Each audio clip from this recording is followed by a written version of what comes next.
ce territoire.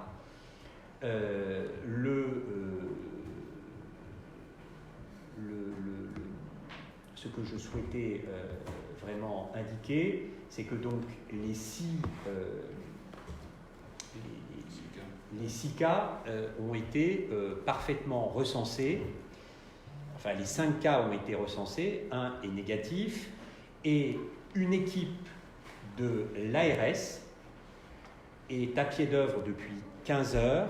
On avait anticipé son départ, on ne connaissait pas encore les résultats du test, pour enquêter sur les 5 cas, pour savoir quand ils sont rentrés sur le territoire de la Guyane. Ils sont rentrés de façon séparée, ils ne sont pas rentrés les 5 ensemble, donc il faut qu'on enquête de manière à ce que nous puissions identifier à quel moment il y a pu avoir des situations pendant lesquelles ils auraient pu contaminer d'autres personnes. L'enquête est en cours et elle a débuté,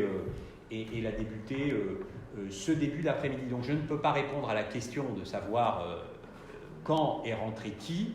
C'est en cours d'investigation. De toute façon, nous devons à ces patients un minimum de respect de leur vie privée et naturellement, nous ne publierons pas leur agenda depuis le retour en Guyane. Nous en tirerons simplement les conclusions pour que si certaines personnes, encore une fois, il faut des contacts proches et prolongés pour qu'on puisse être infecté. Et donc, nous tirerons des conclusions de ces entretiens.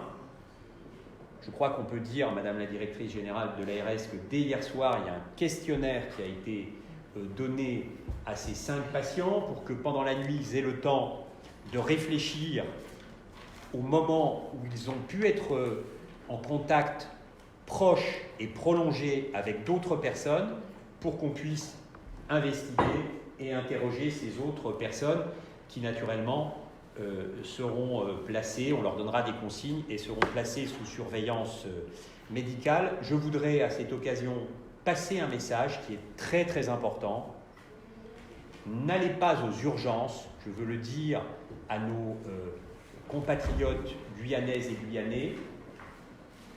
Il n'est pas utile d'aller aux urgences, il y a un seul numéro qui peut vous renseigner et le temps sera pris pour répondre dans le détail à tous les appels. Il faut faire le numéro 15 et vous tomberez sur un spécialiste qui pourra répondre à vos questions et vous rassurer. Si vous êtes malade. Si vous avez des symptômes, évidemment. Si vous n'êtes pas malade, le seul numéro, c'est le numéro vert national, vert 24 heures sur 24.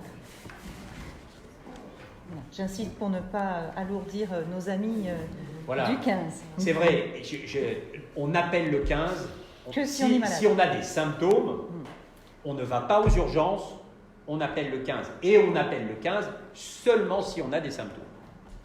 La précision, au moins ça allait sans dire, mais ça va mieux en le disant. Alors justement, une fois que vous aurez investigué, quelles mesures précisément vont être prises ou seraient prises pour des personnes qui auraient éventuellement voyagé avec les cas? Moi, je vais peut-être laisser la directrice générale de la santé répondre à cette question.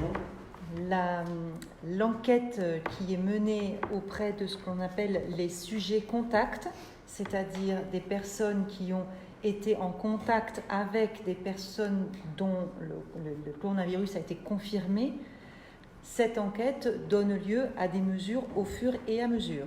Des mesures d'information, des mesures de précaution et, si nécessaire, des mesures d'isolement, par exemple, des différentes personnes, ou plus exactement de limitation des contacts.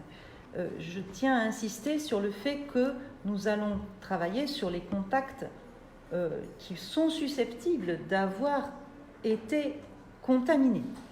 Nous n'allons pas travailler sur les personnes qui ont juste vu le malade, à 10 mètres ou qui lui ont juste dit bonjour une fois. Ça n'est pas un contact suffisamment prolongé et suffisamment proche pour qu'il génère des inquiétudes. Donc nous allons nous concentrer, comme nous le dit la doctrine, sur les personnes qui sont des vrais sujets contacts, c'est-à-dire qui ont passé au moins un quart d'heure à moins d'1 mètre pendant la période où le patient était contagieux, c'est-à-dire en gros 24 heures avant le début des troubles. Je tiens d'ailleurs à signaler plusieurs choses. Les patients dont nous parlons sont plutôt à la fin de leur maladie.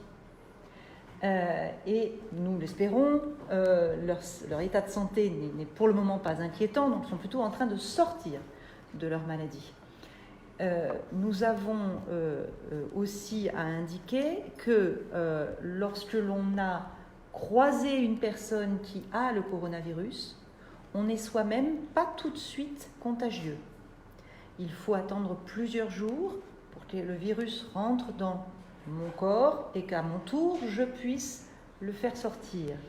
Donc si, comme je disais tout à l'heure, je reprends mon petit exemple, si monsieur est malade, je suis à son côté depuis plus d'1 quart d'heure, je commence à être à risque, peut-être me transmet-il le virus, mais non, parce qu'on se lave bien les mains.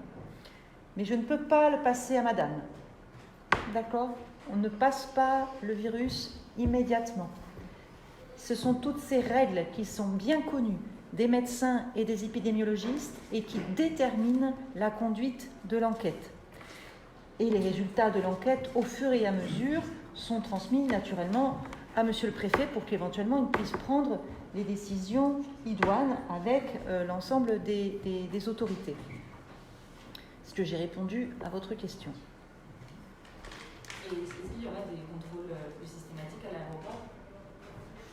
Le dispositif aéroportuaire a été calé dans le détail. Peut-être que la DGNRS veut en dire un mot. Vous parlez de tests, c'est-à-dire de tests de température ? Des tests, oui, ou des cellules d'isolement pour les gens qui reviennent de zones à risque. Alors, on ne met pas en isolement les gens qui reviennent de zones à risque, ça n'est pas la doctrine. Le test de température n'est pas non plus dans la doctrine, puisqu'il est très peu fiable. La meilleure des préventions, c'est l'information, et ça reste l'information. Et d'ailleurs, je tiens à souligner qu'on a eu de la chance, car quand ce qu'on appelle le cluster, c'est-à-dire le regroupement de cas dans le Grand Est, a été connu hier aux environs de 14 ou 15 heure de Guyane.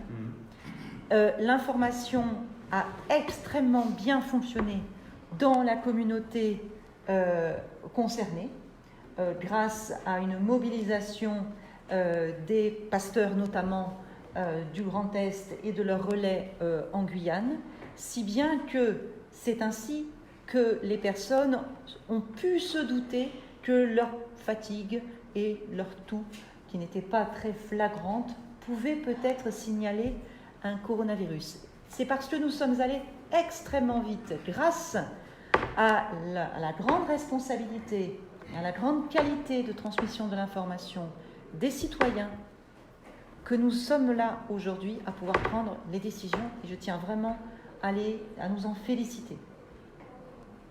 Donc, pas de mesure particulière. Pas de mesure particulière à l'aéroport. Pour l'instant, la situation est évolutive, naturellement. Et encore une fois, la cellule de crise qui se réunit tous les matins à 7h30, et elle est là pour évaluer la situation. Donc ces personnes sont des membres d'une communauté religieuse. Est-ce qu'ils auraient été en contact, par exemple dimanche, en allant à la messe avec leur communauté? Au moins pour une partie d'entre eux, ça n'est pas improbable, mais c'est en cours d'être investigué. C'est en cours d'être... Je ne peux pas vous... Si votre question est de dire est-ce qu'il y a eu des contacts ce week-end avec d'autres personnes, la réponse est sans doute oui. Est-ce qu'il y a eu des contacts qui pouvaient être infectants au cours de ce week-end? L'enquête dont j'ai parlé tout à l'heure le dira. Nous procéderons à des prélèvements des personnes qui correspondront aux critères du sujet contact. C'est-à-dire lorsque tout au long de l'enquête épidémiologique, dès lors qu'il sera démontré qu'un individu a été plus de 15 minutes à moins d'1 mètre du sujet contact, un prélèvement sera immédiatement proposé et testé à l'Institut Pasteur de Cayenne. Nous aurons les résultats à peu près 6 heures après, de manière à pouvoir élargir, si nécessaire, l'enquête épidémiologique aux autres sujets contacts de ce nouveau cas éventuellement confirmé. Alors, si j'ai bien tout saisi, pour le Covid-19, une majorité des cas sont des formes bénignes, et d'autres sont plus graves. Pour les 5 patients concernés, qu'en est-il? Sont sur une forme bénigne. Tous? Tous. Pour le moment, puisque la santé, vous savez, parfois, c'est pas une science exacte, hein, n'est-ce pas, docteur? Mais pour le moment, les patients n'inspirent pas d'inquiétude aux médecins. Sont-ils appelés à être transférés sur Cayenne pour des examens un peu plus poussés ou mieux suivis, ou je sais pas? On est très bien suivi quand on est hospitalisé au choc. J'ai la confiance absolue dans la qualité de l'hospitalisation au choc qui est nécessaire et suffisante pour les patients dans l'état dans lequel ils sont aujourd'hui. Peut-être une dernière question, si vous me permettez, de Cayenne. Vous avez expliqué que parmi les syndicats, il y avait des enseignants, il me semble. Peut-être le nom exact d'enseignants et puis le nom des écoles, s'il vous plaît. Le nombre.